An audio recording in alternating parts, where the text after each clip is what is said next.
Zig Ziglar. Ziglar. Inspiring true performance. A number of years ago, Laurie Majors, my executive assistant, got a phone call from a lady in Birmingham, Alabama. At the end of the conversation, she said, Zig, she said, I believe this woman thinks she's got an impossible problem, but I believe you can solve that problem with her in just a few minutes if you will spend that time with her. I said, well, Laurie, tell her to meet me backstage. I'll get there about 10 minutes early. My schedule was such that was about all I had. Well, I got there, and I was on backstage behind the curtain on one side. She spotted me from the other side, and as she walked across the stage, I have never seen as much anger in a human being in my life as I saw in her. She almost started crying when she saw me. She said, oh, I'm just so glad to see you. I got this horrible job. I hate it. I hate everything about it. I hate everybody down there. I mean, you talking about negative nails, she was it. She said, can you help me? Now, understand, I've only got about 10 minutes. So I looked at her, and one thing I have learned, I don't do counseling, but I talk with a lot of people who do, in psychology, psychiatry, and the ministry. And they tell me that everybody who comes to you with a problem are not necessarily looking for a solution. I couldn't understand that for a long time. Why do they bring you a problem if they don't want to solve it? Well, I can tell you why. They want to tell you about it, you about it, you about it, you about it, and you about it. And if you foul up the deal and solve the problem, they can't tell you again, you again. They want the attention that goes with the problem, and every company just about it has that kind of an individual. They want the attention that goes with griping and complaining. Well, I looked at the lady, and it wasn't unkindly, but firmly I said to her, yes, and you know, ma'am, I'm afraid your problem is about to get worse. She said, what do you mean? I said, I believe they're going to fire you. She was stunned. I couldn't have stunned her more if I'd hit her in the face with a bucket of ice water. She said, fire me? Why on earth would they fire me? The inflection in her voice clearly said, they're the bad guys, I'm the good guy. Why don't they fire them and keep me? Have you ever noticed that people who are the problem never recognize that they are? They're in complete denial. They think denial is just a river in Egypt. Why would they fire me? I said, ma'am, I don't believe there's a company in America big enough to contain this much poison in one small spot. Have you ever noticed that when somebody is about to lose something they've been complaining about, whether it's a car, a home, a mate, a job, or whatever, when all of a sudden it appears they're going to lose them, it takes on brand new value. She looked at me and said, well, what can I do? I said, do you really want to know? She said, yes, I do. That's the reason I came to see you. I came looking for help, but you sure haven't been any help so far. I said, well, ma'am, I've got an idea, and I will absolutely guarantee you it positively, definitely, absolutely will work if you will just do it. She said, I'll try anything within reason. I said, okay, when you get home tonight, all of your household tasks are complete. It's bedtime. Get off in a room right by yourself.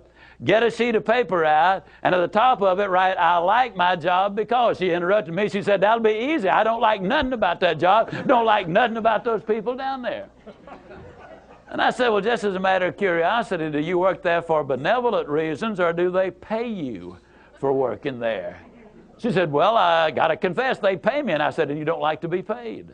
Oh, she said, yes, I do. I said, okay, tell you what you do. Open your notebook right now. We'll start our list of the things you like about your job. They pay you for working there, and you do like it, don't you? She said, absolutely. But she just stood there. I said, no, open your notebook now, and we'll get busy on the list. She just stood there. I said, ma'am, let me tell you what my experience in life has been.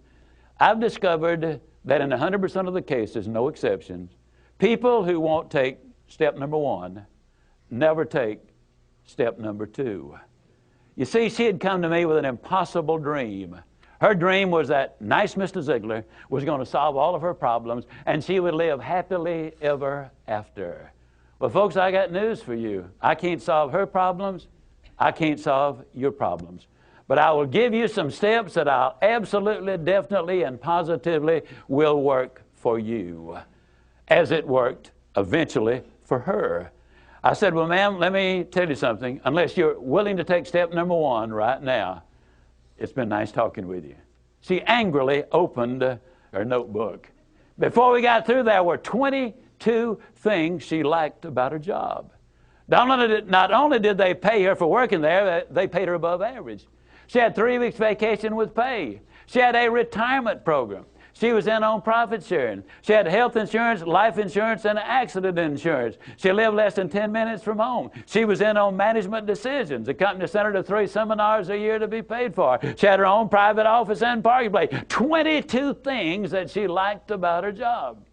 Now I said, ma'am, when you get home tonight, everything is finished. Get off in a room right by yourself. Close the doors. Change one word from I like my job to I love my job. Get in front of that mirror. And folks, I cannot say this strongly enough, but I'm going to try. The eyes are the windows of the soul. Look yourself in the eye. And with excitement and enthusiasm, say, I love my job because they pay me for working there. I love my job because they pay me above average for working there. I love my job because I have a wonderful insurance program. I love my job before every one of the statements. You will sleep better that night. You see, there's something hidden in what I'm saying to you now. When she says, I like my job, she's really saying, I'm grateful for my job. And of all of the emotions we can have, according to Hans Selye, the #1 stress specialist in America, the healthiest of all human emotions is gratitude. I said, you go down that list. I like my job. I love my job, rather. That is a way of gratitude. You'll sleep better the first night. Tomorrow morning, when you get up, get back in front of the mirror just before you go to work. Get back in front of the mirror and repeat the process again with excitement and enthusiasm. I love my job because, and take the list with you. Because the reality is, you see, you will have started to change from a fault finder to a good finder. Some people do really find fault like there's a reward for it. They really do. Take the list with you, and you will be able to add to that list, absolutely guaranteed. Do this every morning and every night, and you will have an astonishing recovery from this advanced case of stinking thinking. Now, I didn't say that to her, but I'm saying it to you. That's what it was. It was an advanced case of stinking thinking. Well, 6 weeks later, I was back in Birmingham, Alabama. I was doing a follow-up sales seminar. Now, the lady was not in sales, but she had been listening to my tapes. She had been listening to Automobile University, and she had discovered that everybody sells. Everybody who will ever hear this is in selling. Whether you're a school teacher, a civil service worker, a military personnel, an executive secretary, it doesn't make any difference. What you do, you sell every day of your life. There she was at the sales seminar, seated on the front row, grinning so wide she could have eaten a banana sideways. I'm telling you, you're talking about somebody that was excited. She was turned on. I said, well, how you doing? She grinned even more broadly and said, Mr. Ziglar, I'm doing wonderfully well. And thank you for asking. She said, you cannot believe how much those people down there have changed.